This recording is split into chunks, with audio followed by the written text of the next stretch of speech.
It's 12th of May 2022, and I'm going to look at something a bit different today. I'm going to do something a little bit different.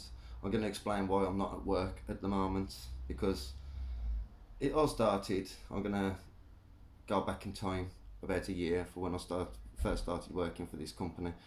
I started working for this company, uh, which I'm not going to mention by name, but it was on a Lendlease job, and Lendlease are a massive Australian company. And I started working for this company. I think it was about uh, sometime last year. It was probably about April or something last year.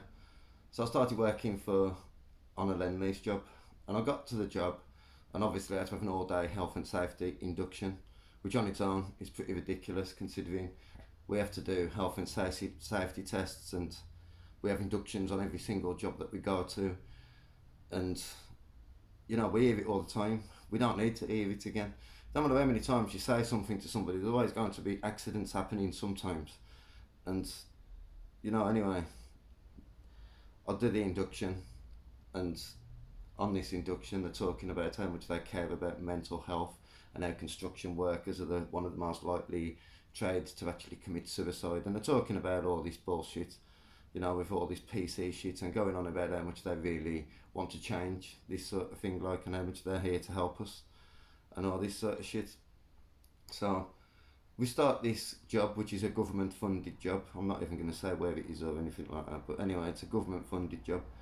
I'm only on the job for about 3 weeks, and I'm actually pulled off the job because everything was wrong. Like, they built everything wrong. Obviously, I'm there plastering, and everything was built wrong. The walls was in the wrong places. It was a disaster basically. They had to go and rip everything down and start again. So obviously, after 3 weeks, not sacked me.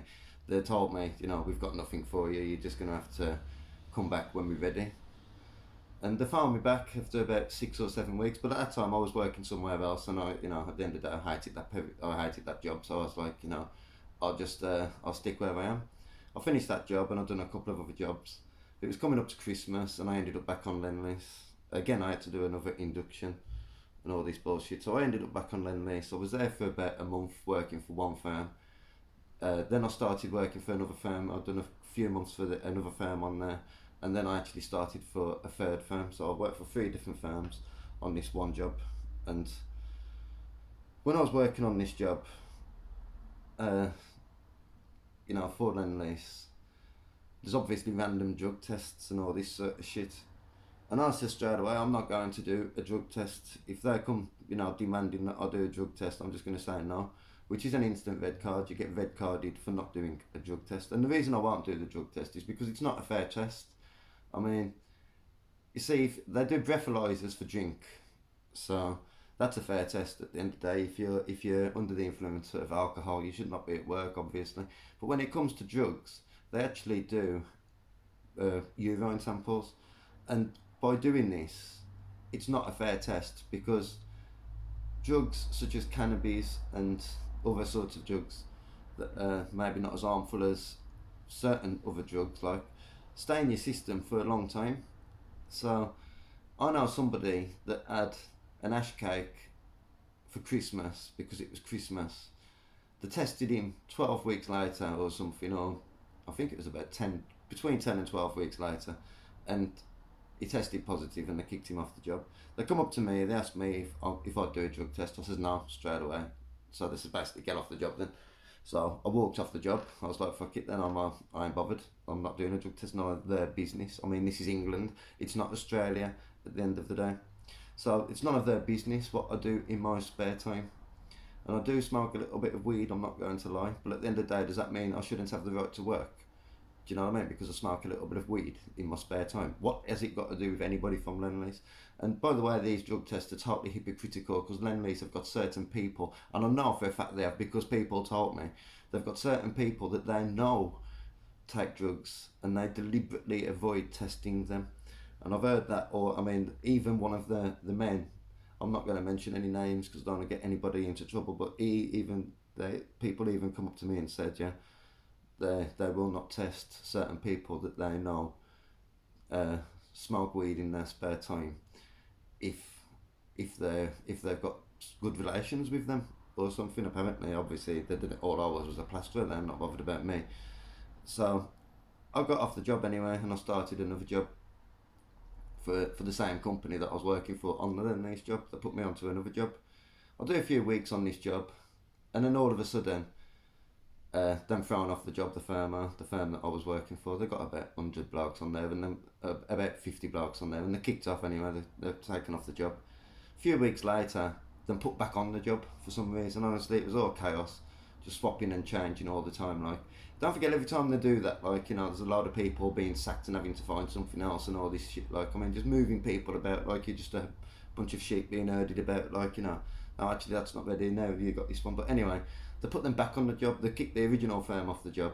They've had about 5 different fucking companies doing this job anyway that they put me on. But because I was on that job, when they put the firm I was working for back on it, I thought, you know, I'll just jump back on there with them then, which I was going to do, until I was informed that I can't actually do that because I refused to do a drug test on a Lendlease job. Now, this job had nothing to do with Lendlease at all. It did have something to do with a contractor that was working on the Lendlease job, but it didn't have actually nothing to do with Lendlease. So because of that, then I lost another job because of them. So then I went and found a few weeks' work elsewhere, and you know, now I'm having to look for other work again, which hopefully doesn't take me too long to find. But I've got to be honest, I find Lendlease's hypocrisy and corruption to be absolutely ridiculous, and I don't understand why the governments actually keep giving these people contracts, and I'll explain why now. It's not just because of what they've done to me. You know, this is how they run jobs.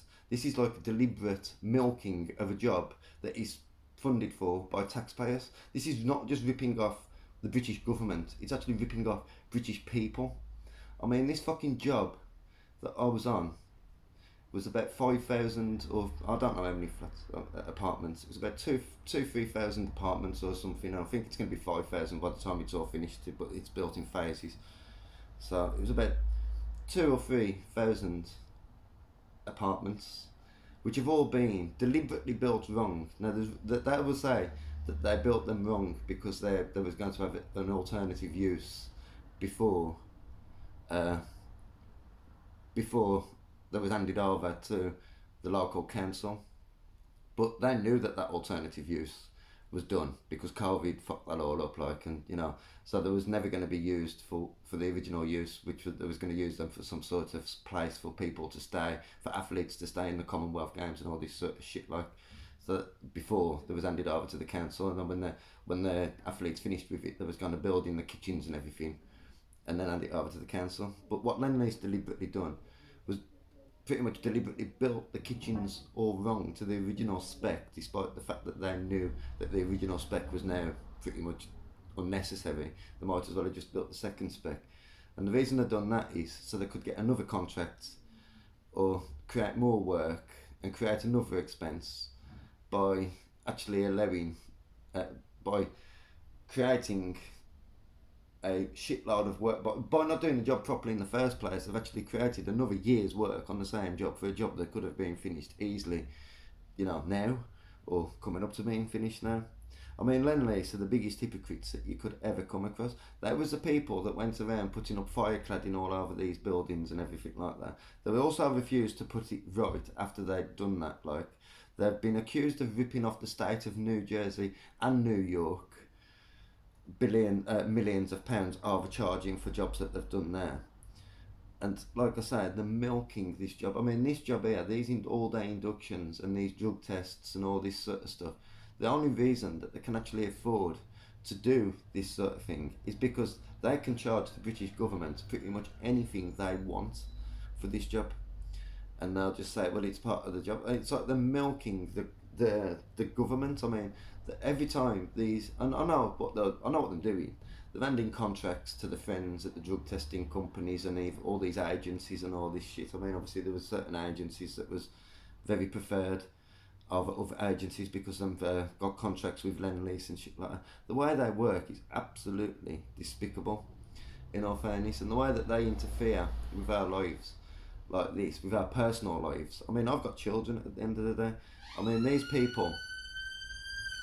Just wait for this ambulance or something, whatever it is to come past. But these people do not give. I mean, I've been on the job before, and they've called like 70 something people to be drug tested, and 30 something people have been thrown off the job later. I've been on the job and I've seen people nearly crying because they've been kicked off the job and lost contracts, or because they've been tested positive for mainly cannabis. In all honesty, I mean, it is actually mainly cannabis that people are testing positive for, because things like cocaine and other sort of drugs are in and out your system much quicker than cannabis. Cannabis lingers around for literally months. So they're basically just going around bullying cannabis smokers at the moment. Well, bullying everybody, because that's what Lendlease are. They're bullies. At the end of the day, I found that when I was on the job, and they talk about bullying in the workplace. They're the worst for me. You got these, we call them red hats when we're on the job. Them absolute control freaks. I mean, you've got to wear your goggles, your gloves, a mask at one stage as well, but that's obviously starting to phase out now because of COVID. You got to wear your goggles, your gloves, your hard hat, your high vis, and your safety boots at all times, no matter where you are, no matter what you're doing, no matter how impractical it is, no matter how stupid it is. I mean, even if you're walking to go and get some food and you're nowhere near anything that could possibly hurt you, you've still got all your goggles and your fucking hard hat on and your gloves on. I mean, they're an absolute fucking pain in the arse. And if you haven't got it on, you're being harassed all the time. Get it on, threatened. If I see you without it on again, it's going to be a red card or a yellow card and all this sort of shit. And absolute hypocrites, and I've got no time for them at all. And as soon as they're in a bit of a rush because they made such of a balls up of certain fucking of some of the jobs on there, of some of the apartments on there, as soon as they're in a bit of a rush, they're convenient to go away, and they stop walking around the job looking for health and safety issues and shit like that, because they don't want to see, what you're having to do, because they know that what you're having to do is dangerous, and they've warned you against it, but at the same time you've got to do it, because if you don't do it, the job won't get fucking done. So like I say, these people have got feel no way in just walking up to you because you do something that they don't like in your spare time, not at work. It's not like anybody smokes. I mean, obviously, why would you smoke weed at work anyway? It makes you feel absolutely fucking terrible. It's not something to work on anyway. So what we do in our own spare time has got nothing to do with companies such as Lendlease. Lendlease should concentrate on their morals, their own morals, you know what I mean, what they do, before they start punishing people that work for them for what they do. They are corrupt as fuck. They're thieves. You can Google it, Google Lendlease corruption, and you'll find stories, and Lendlease firecladding, and you will find stories of how these people have done nothing but extort and take the piss out of British taxpayers for years, and yet the British government still give them contracts, and an Australian company still give them contracts to this day. I mean, get rid of them, get a British company in there and run it like a British firm, you know what I mean? Let the British firms grow instead of giving contracts to scumbags like Lendlease who go around interfering with people's lives. They do not give a fuck. I mean, they'll drop you like a hot cake just because you've you don't do exactly what they want you to do. I mean, there was actually going up to people over Christmas and advising people not to eat too much salt over Christmas and all this shit. Like, they give a fuck about you. They don't give a fuck about anybody. All they give a fuck about is robbing the fuck out of taxpayers and the British government, who keep handing them contracts. I don't know who these people know, but they're obviously nothing but a bunch of scumbags. And I've got no time for them at all. They're a bunch of hypocrites, the scumbags. They talk about high suicide rates in construction and high mental health in construction. It's because we have to deal with scumbags like these. At the end of the day, they try to interfere with our personal lives and actually fuck up our personal lives. And if I can't find, and actually blacklist you from certain firms because of nothing, basically, because what? Because I smoke a fucking bit of weed when I get back from work sometimes, another weekend. At the end of the day, that's up to me. It doesn't affect me the next day for work. And even if it does, then it, which it doesn't anyway. I mean, not as bad as alcohol. This is where the hypocrisy comes into it. I know lots of people that work for companies like this that go out home, drink 15 pints a night, do you know what I mean? And then get to work the next day and that they will pass a breathalyzer, because obviously when they call you out for the drug test, you haven't got to go and do it until 3 o'clock in case you're busy. So you've got until 3 o'clock to go and do it. You can go and have some food, you can go and have a drink, you know what I mean, flush it out of you if you're drunk. So you could potentially still pass a breathalyzer even after drinking 15 pints a night before. But if you smoked a spliff, 6 weeks ago, and they call you for a test, you're going to test positive. I mean, it doesn't matter that it was a one-off or anything like that. I'm not saying that I do it as a one-off thing anyway, because I don't. I smoke weed on a nearly daily basis at the end of the day. But I mean, that's up to me, isn't it? I mean, it's not up to big, massive corporations like Lendlease. What I do, I mean, I know they're Australian and they've got no respect for human rights or freedom whatsoever. But this is England at the end of the day, and we're supposed to have respect for human rights and freedom. And what we do in our own time is nothing to do with the people that we work for. As long as we're not endangering people, then what the fuck has it got to do with them? The only time that drug tests and drink tests should be used for work is for jobs such as train drivers, lorry drivers, and people like that could actually go out and kill somebody if they're drink driving, or if they're under the influence of drugs when they're driving. But when it comes to actually, other jobs, why the fuck should they even bother? I mean, it's up to us at the end of the day. And a train driver knows the score, a driver knows the score. You don't drink and drive, but it's picking on people, bullying people, what Lendlease always do, bullying people that that don't comply to their ridiculous demands. That's all it is. That's all they are. They're just a bunch of bullies at the end of the day. But yeah, I might make another video about these later, because these are corrupt as fuck. Me just googling it on the internet and having a look, I could have went on for ages about corruption with this company, because they are, I mean, like I say, they need to sort out their own morals before they start coming up to us, dictating to us what our morals should be. But thanks for watching anyway. I'm out.